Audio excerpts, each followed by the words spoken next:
Dans cette vidéo, on s'intéresse au plus grand journaliste du monde, j'ai nommé Pascal Praud. J'attends de lire les communiqués des sociétés de journalistes de la presse écrite et audiovisuelle française qui ne manqueront pas de saluer la fermeté d'Olivier Truchot et de Alain Marchal.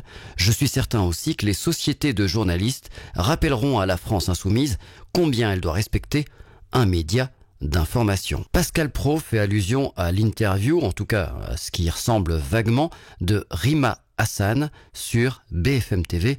Écoutez ce passage. Alors je vous remercie d'abord de votre invitation. Je me permets juste une toute petite parenthèse et puis je vais répondre à votre question. Je veux simplement dénoncer le fait que vous avez été félicité par Olivier Rafovix, qui est un porte-parole de l'armée israélienne, une armée génocidaire, de votre ligne éditoriale. Et c'est très très important pour moi de dénoncer ça à l'occasion de cette interview, parce que ça dit beaucoup de la ligne éditoriale qu'est la vôtre sur le sujet. Et j'espère que vous vous rendez compte quand même que vous aurez tôt ou tard des comptes à rendre en tant que média. J'ai deux remarques à faire. Premièrement, est-ce que ce que dit Rima Hassan est factuellement vrai ou pas? Deuxièmement, il faut arrêter de nous prendre pour des imbéciles et vouloir le buzz à tout prix. Rendre des comptes, ce n'est pas forcément une menace. Il y a 99,9% de chances que ça veuille dire rendre des comptes, par exemple, à la justice. Je dis ça complètement au hasard. Surtout qu'il ne vous aura pas échappé que Rima Hassan est juriste.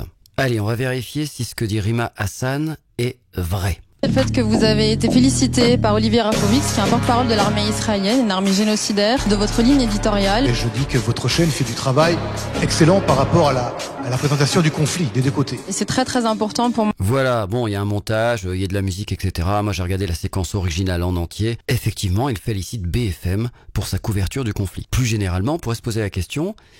Est-ce que BFM TV ne penche pas plus du côté israélien que palestinien? Allez, un petit élément de réponse. Article de Blast. À BFM, la rédaction sonne l'alarme contre une couverture pro-israélienne. Et là, tu vas dire quoi, Pascal Praud? Il faudrait être ferme contre BFM et censurer BFM? Parce que la suite de l'interview, il n'y en a pas eu. La fermeté de messieurs Truchot et Marchal, il porte bien son nom, tactique militaire, c'est qu'il a dit à Rima... Merci, au revoir. Ouais, je l'appelle Rima, mais c'est pas ma pote. Je parle pas de ce que vous rapportez vous en tant que chaîne et je dis que votre chaîne fait du travail excellent par rapport à la présentation du conflit. Donc là, vous avez une armée qui viole le droit international sur beaucoup de choses. C'est la communauté internationale, c'est les juridictions internationales qui le pointent. Non, mais écoutez, c'est très problématique que votre chaîne soit félicitée. Écoutez, stop, on va arrêter l'interview, désolé. On va vous féliciter pour ça, on vous remercie. On va vous féliciter pour vos prises de position et des attaques contre BFM TV, désolé.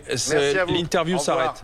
C'était très intéressant. Quand tu es journaliste, tu dois tenter d'être objectif. C'est à toi de poser des questions à l'invité pour le déstabiliser. T'es pas là pour lui dire t'as le droit de dire ceci ou tu n'as pas le droit de dire cela. Ça n'a aucun sens. Surtout notez la bêtise de l'argument. On ne vous a pas invité pour attaquer la chaîne. Mais t'es pas là pour défendre la chaîne, t'es là pour faire ton boulot de journaliste. Donc pose-lui des questions, et si tu veux la fragiliser dans son argumentaire, eh bien sois plus intelligent et plus pertinent. Et il n'y a pas besoin de Rima Hassan pour attaquer BFM TV. Il y a par exemple cet article de Mediapart, des textos révèlent comment BFM s'est mise au service de Sarkozy, le boss, 10 juillet 2024. Vous pensez que votre média est respectable et sérieux? Revenons à notre journaliste préféré, celui qui est le plus objectif de l'univers et qui adore la Palestine. Tu pourrais ne pas défendre les Palestiniens à l'antenne, ça serait bien. Bah pourquoi? Je défends pas les Palestiniens.